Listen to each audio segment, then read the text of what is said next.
குக்கு with கோமாளியை பொறுத்தளவு இந்த வாரம் வந்து பார்த்திங்கன்னா கிராமத்து விருந்து அப்படின்னு சொல்லிட்டு கொண்டு வந்திருக்கிறாங்க. ஸோ முற்றிலுமாக வந்து பார்த்திங்கன்னா தமிழ்நாட்டோட கிராமத்து பாரம்பரியமான உணவுகள் டாஸ்க்காக இருக்கட்டும், அட்வான்டேஜ் டாஸ்க்காக இருக்கட்டும், இது எல்லாமே வந்து பார்த்திங்கன்னா கிராமத்தை சார்பாக தான் வந்து பார்த்திங்கன்னா வருது. என்ட்ரன்ஸ் கூட வந்து பார்த்திங்கன்னா சோளக்காட்டு பொம்மை டாஸ்க்கு தான் கொடுத்துருக்குறாங்க.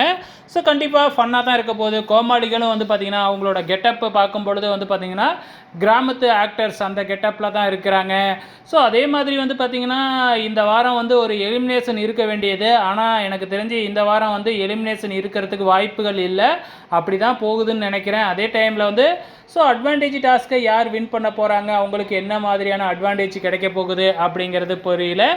இந்த வாரம் வந்து பார்த்திங்கன்னா நம்ம ராமர் பிரியங்கா இவங்க 2 பேரும் வந்து பேர் பண்ணியிருக்கிறாங்க. நம்ம பிரியங்காவுக்கு ராமர் தான் கோமாளியாக வந்திருக்கிறாப்புல. ஸோ என்ன மாதிரியான ஃபன்னான விஷயங்கள்லாம் போக போகுது அப்படிங்கிறத பொறுத்திருந்து பார்க்கலாம்.